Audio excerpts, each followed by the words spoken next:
As the latest COVID-19 resurgence is expected to peak by the end of the month, health authorities plan to speed up securing more treatments as they maintain the current response system. The Korean peninsula is out of the influence of Typhoon Jongdari, which scattered heavy rain across many parts of the country until early morning.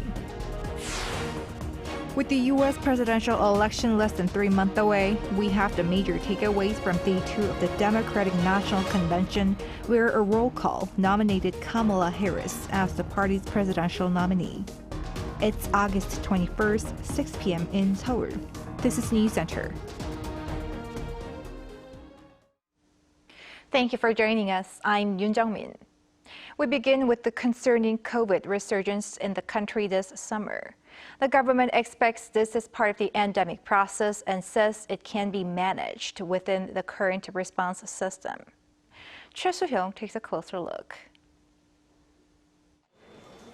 The current COVID-19 surge in South Korea is expected to continue until the end of August. In a Wednesday briefing, the Korea Disease Control and Prevention Agency predicted that this summer's resurgence will peak later this month before decreasing. This summer's COVID-19 surge is expected to peak at the end of August and be similar in scale to last year's. The agency added that the reasons for this COVID-19 surge include the fact that last winter's outbreak was not very severe and the COVID-19 vaccination rate has been relatively low. However, the KDCA also stated that the current management system is sufficient to handle the situation. The current situation should be seen as part of the process of COVID-19 becoming endemic, not as a crisis like the pandemic from 2020 to 2022. According to the agency, the number of COVID-19 inpatients from 220 hospitals nationwide dramatically increased from 226 in the third week of July to 1,366 in the second week of this month. However, the agency emphasized that the cumulative fatality rate from January 2020 to August 2023 was 0.1% and is similar to that of seasonal flu. It has ensured a stable supply of treatments and test kits to protect high-risk groups such as the elderly and in case of a potential uptick in cases. The KDCA has announced that treatments for about 180,000 people will be distributed by the 26th. These supplies are planned to last for high-risk groups until October, after which they'll be provided more steadily through the general healthcare system. Around 3.25 million test kits are expected to be supplied. The Ministry of Health and Welfare recently said that effective vaccines against the current variants will be supplied starting in October, urging people to follow personal hygiene measures. Choi Soo-hyung, Arirang News. Typhoon Jongdari has now dissipated, but did leave some damage in its wake. Ian, he has the latest. Typhoon Jongdari, although described as a relatively weak typhoon, did cause some damage across South Korea. No human casualties have been reported, but severe flooding had trapped people in their cars and homes. The typhoon approached the Korean peninsula on Tuesday before it weakened into a tropical depression at around 9 p.m. the same day, which was earlier than expected by the weather agency. And by 9 a.m. Wednesday morning, the tropical depression had also dissipated, with the transition resulting in significant rainfall. The typhoon and tropical depression have dissipated and the system has fully transformed into a temperate low-pressure system. The aftermath of Typhoon Jongdari has been heavy rainfall, mostly to the central regions of the country. On Wednesday morning, strong rain and winds caused a tree to fall near Silim Station in Seoul, covering a power supply unit and resulting in a power outage that affected approximately 300 nearby homes for about an hour. Overnight, Boryong City in Chungcheongnam-do Province experienced heavy rainfall of 27 millimeters per hour. This intense rain coincided with what is called the Baekjungsari, period when sea levels are at their highest for the year, and caused flooding to nearby roads and shops. Due to the severe flooding, over 20 areas including bridges, roads, and coastal areas have been placed under control. The city of Incheon has also experienced heavy rain and strong winds, leading to over 30 reported instances of damage, including flooded roads and vehicles, as well as fallen trees. This included more than 4 houses flooded in Gangwon County, which led firefighters to carry out drainage work. Rain is expected to continue nationwide until Thursday, and high temperatures and humidity will also persist in the coming days. The Korea Meteorological Administration forecasts that tropical nights are likely to continue, with heat waves potentially persisting due to warm, moist air coming from the southwest. Lee Eun-hee, Arirang News. Meanwhile, greater support is coming for the victims of real estate fraud. The National Assembly Committee on Land and Infrastructure approved a revision today that guarantees the victims of rental scams up to 20 years of residence in the property they've rented. The bill further lessens the requirement to be acknowledged as a victim, upping the deposit amount limit for tenants to 700 million Korean won, or roughly $530,000. If approved by the full Assembly next week, the change will serve to improve an existing law enacted last year after tens of thousands of fraud cases were reported across the country through the abuse of Korea's unique rental system called Cmte.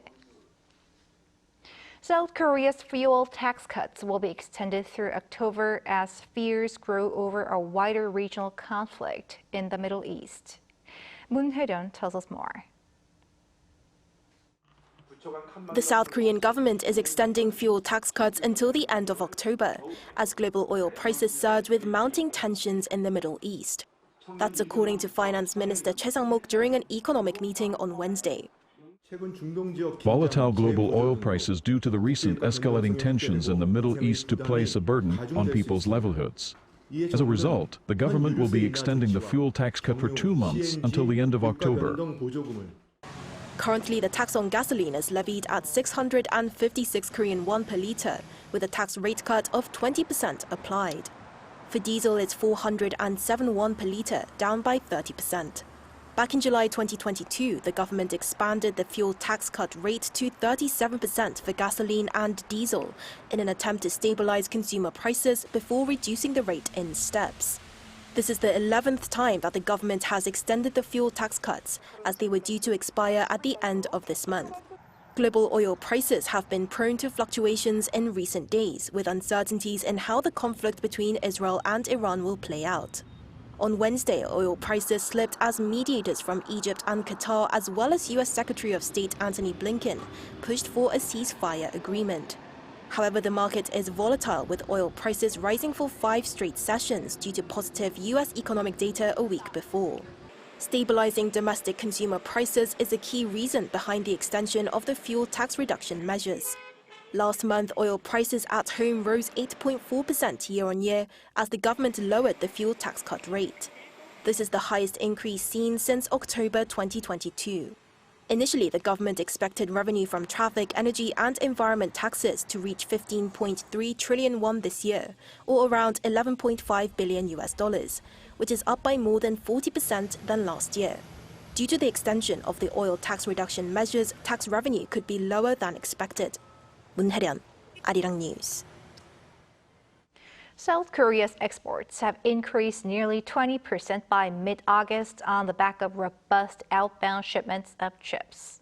According to the Korea Customs Service on Wednesday, exports in the first 20 days of August amounted to $33.1 billion, up by more than 18% on year.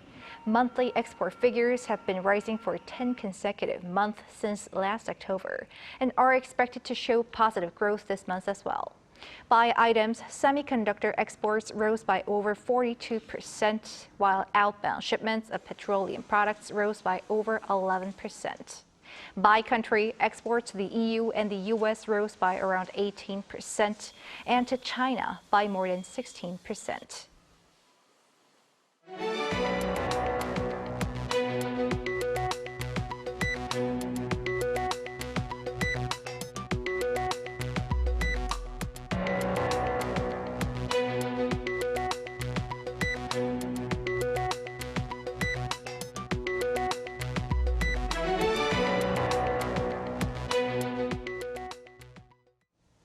On day 2 of the DNC over in Chicago, U.S. Vice President Kamala Harris has been nominated as the Democratic presidential candidate in an energetic roll call. Former President Barack Obama was also there with strong words of support for Harris's race to the White House. Choi Min-jung has the takeaways. The U.S. Democratic National Convention held a ceremonial roll call in Chicago on Tuesday, endorsing Kamala Harris to be the next president of America. Though the Democrats had already nominated Harris 3 weeks ago with 99% of the delegate votes at a virtual roll call, Tuesdays gave the delegates the opportunity to verbally voice their support. With rapper Lil Jon taking the stage, the roll call quickly turned into a dance party.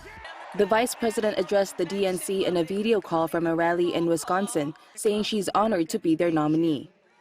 This is a people-powered campaign, and together we will chart a new way forward. A future for freedom, opportunity, of optimism and faith. The second night of the DNC closed with former President Barack Obama calling on Americans to elect Vice President Kamala Harris for president. Speaking in Chicago on Tuesday night, Obama said the torch has been passed as he made a strong case for Harris. America's ready for a new chapter. America's ready for a better story. We are ready for a President Kamala Harris. Obama said Harris would work on behalf of every American, especially the working class, as he described Harris as a person who spent her life fighting on behalf of those who need a voice. He also encouraged Americans to vote, saying the U.S. does not need more years of the Republican candidate, Donald Trump.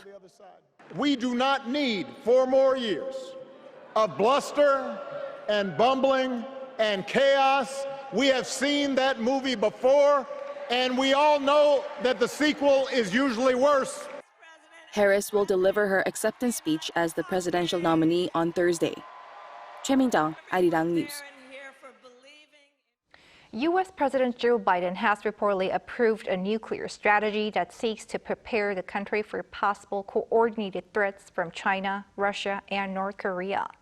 Citing a highly classified document approved in March, the New York Times reported Tuesday that Biden approved the revised strategy titled the Nuclear Employment Guidance, which is updated every 4 years or so. The newspaper added that this takes into account the rapid buildup of China's nuclear arsenal, which the Pentagon believes its stockpiles will rival the size and the diversity of the U.S. over the next decade. But when asked about this report, the White House said the plan was not a response to a single country or threat. Iran's pledge to retaliation against Israel may take a longer time than expected, while Hamas has dismissed a Gaza ceasefire proposal, criticizing President Biden. Cha Yun-kyung has more. According to a spokesperson for the country's Islamic Revolutionary Guard Corps on Tuesday, Iran's pledged retaliation against Israel for the killing of Hamas political leader Ismail Haniyeh in Tehran will take some time to be realized. In an interview with state media, the Islamic Republic of Iran Broadcasting, the spokesperson said that Iranian actions will be very calculated ones. He said that a revenge attack was inevitable. Meanwhile, the firm stand of Iran after the assassination of Haniyeh has been toned down. We do not seek to escalate tensions in the region and support sincere efforts made by all parties to achieve a ceasefire. In addition, we would like to reiterate that Iran has the legitimate right to punish aggressors and deter Israel. In the meantime, U.S. Secretary of State Antony Blinken, who has been making diplomatic efforts to secure a ceasefire in Israel's war with Hamas, visited Qatar right after meeting with the Israeli president in Tel Aviv on Tuesday. Blinken is pushing the Hamas leadership through intermediaries to continue talks on a ceasefire deal, adding that Israel has accepted the U.S. ceasefire plan. Israel has now accepted that proposal. I heard that directly from Prime Minister Netanyahu yesterday. And we hope and expect that Hamas will do the same. U.S. President Joe Biden is also pressing Hamas, saying at the Democratic National Convention that Hamas was falling back when it comes to the ceasefire deal. However, a Hamas official on Saturday local time dismissed Biden's ceasefire proposal for Gaza, adding that remarks by Biden and Blinken were falsely endorsing it and allowing the Israeli government to commit crimes. Cha Yun-kyung, Arirang News. Russia claims it has captured an eastern Ukrainian town that is strategically significant in terms of logistics as part of its response to a surprise incursion by Kyiv in recent times. Ian Jin explains. Russia said on Tuesday that it had captured the eastern Ukrainian town of New York, a small yet strategically important logistics hub and a significant part of Moscow's push to capture the entire Donetsk region. Donetsk is one of 4 Ukrainian regions that Russia claims to have annexed, while it remains a territorial claim that Kyiv and the West have rejected as illegal. 2 weeks after Ukraine's surprise attack on Kursk, aimed at weakening Russian forces, the Kremlin announced on Tuesday that new military groupings were being formed in eastern Ukraine. Ukrainian President Volodymyr Zelensky described the situation in the east as difficult, but the country's top commander says forces have pushed to capture 1,263 square kilometers of territory, including 93 settlements. Washington says its policy of not allowing Ukraine to use long-range missiles inside Russia remains unchanged, despite Ukrainian President Volodymyr Zelensky repeatedly seeking permission to use American long-range weapons and British Storm Shadow missiles. While Zelensky continues to reiterate that being able to use long-range weapons would halt the current invasion in Russia, the Biden administration remains concerned about the potential for escalation, adding that the drones currently used by Ukraine have been effective in hitting Russian targets. Washington is also effectively blocking Britain's request to allow Kyiv to use British Storm Shadow missiles, which have a range of up to 250 kilometers, against targets deep inside Russian territory. Yeon-jin, Arirang News. In other news, South Korea's main delegation for the Paris 2024 Paralympic Games departed for Paris on Wednesday. 48 athletes and staff members boarded their flight to the French capital from Incheon International Airport. The first group traveled to Paris last Wednesday to participate in a pre-Games training camp. In total, the country is sending 83 athletes and 94 staff members to compete in 17 sports, with the goal of winning at least 5 gold medals and ranking among the top 20 in the overall medal standings. The Paris 2024 Paralympics will take place from August 28th to September 8th. Agricultural authorities are hoping the presence of smart technology at livestock farms will encourage a younger, tech-savvy demographic to embrace the trade. Lee Soo-jin explains. You can tell just from the outside that this isn't your typical pig farm. This farm in Pyeongtaek, Gyeonggi-do province has adopted smart livestock technology that increases the PSY, or the number of piglets born per sow, per year. It also reduces the infamous foul odor of pig farms, making pig farming more appealing to young people, which, according to the Agriculture Ministry, is an urgent need. The share of livestock farmers aged 70 and above has reached a record 34.3%. Without younger farmers, the livestock industry could stagnate. And this farm is an example of how smart livestock technology can be used to attract younger farmers. Each morning, the manager checks the temperature and humidity of the farm and adjusts them in this control room, helping pigs, which are especially vulnerable to respiratory diseases, stay healthy. They're also kept well fed thanks to third-generation livestock technology that makes sure the pigs get the right amount of food. AI-enhanced cameras are used to detect when the feeders are empty, making it possible for them to be refilled automatically. Thanks to these ideal conditions, the PSY here is around 30, compared to the nationwide average of around 24 last year. But the most helpful change smart livestock technology can bring is arguably its role in reducing foul odors. Before this technology, livestock farms were often plagued by numerous complaints. Getting rid of the smell not only benefits the people in the area, but it also allows for a more pleasant working environment. Air released from the farm is gathered into an air shower room where a whopping 100 tons of water is used every hour to purify the air before it's released. More widespread use of smart technology at livestock farms like this is expected to encourage more young people to join the agriculture sector, giving it a much-needed boost. As part of its efforts to boost usage, the Agriculture Ministry is providing mentoring programs to teach young people how to use this technology. Continued efforts like this by the public sector will likely result in a new generation of farmers meeting the growing demand for meat through the use of smart livestock technology. 이수진, Arirang News. In a bid to better support small auto-related businesses, a number of centers that offer free electromagnetic wave testing are operating. Our Lee Si-hoo tells us why these centers and testing are needed. As a driver starts up their car, electromagnetic waves emitted by the vehicle are detected by the antenna, causing the signals on the measurement system to fluctuate rapidly. This phenomenon isn't limited to electric vehicles. Most newly launched cars are equipped with various advanced driver assistance systems, such as lane departure warnings and collision prevention. These advanced systems rely on numerous high-powered electronic components within the vehicle, making it essential to conduct thorough electromagnetic wave tests to prevent potential malfunctions caused by interference. To address this need, central and local governments have established an electromagnetic wave testing facility where companies can conduct comprehensive wave tests free of charge. The facility is constructed from galvanized steel sheets that block electromagnetic waves, resulting in no cell phone reception inside. The facility supports a variety of tests, including interference tests for electromagnetic waves, radar performance assessments, antenna reception evaluations, and provides technical personnel for wave measurement. As electromagnetic wave applications expand across industries, the demand for large-scale testing has grown, leading to an increased utilization of the facility. Electronic equipment that relies on wireless signals requires rigorous electromagnetic wave testing. However, small and medium-sized businesses often struggle to conduct these tests independently due to the high cost involved. With this facility, all companies can now access up to 5 days of free testing, enabling them to perform essential evaluations without the financial burden.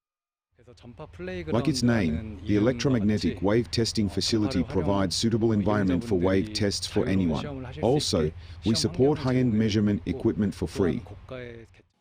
Currently, electromagnetic wave testing facilities are available in Seoul, Daegu, and Chungcheongbuk-do Province. These facilities provide significant support for the growth of small and medium-sized businesses, while also meeting the testing needs of local companies that require electromagnetic wave assessments. Lee Si-hoo, Arirang News.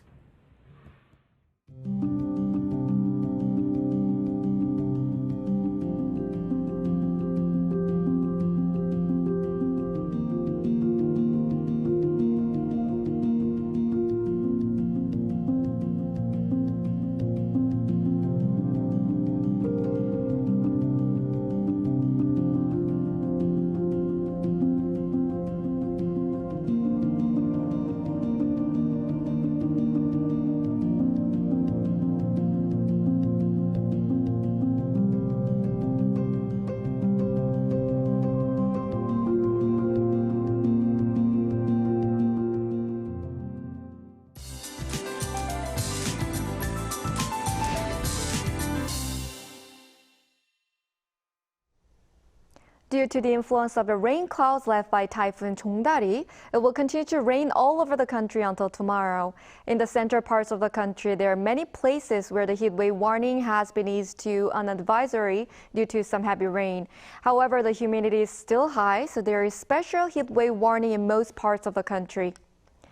Now you can see that most of the strong rain clouds have escaped to the north. Tomorrow, as low pressure approaches again, it will rain across the country. Starting with the central parts at dawn, it will expand across the country in the morning, with up to 60 millimeters expected in the central parts and up to 40 expected in the southern parts of the country. Tomorrow morning, we'll start off at least 26 degrees Celsius all over the country. Highs will move up to 30 in Seoul and Chuncheon, Gyeongju 36 degrees. Tropical nights and heat waves are expected to continue after the rain stops. That's all for Korea. Here are the weather conditions around the world.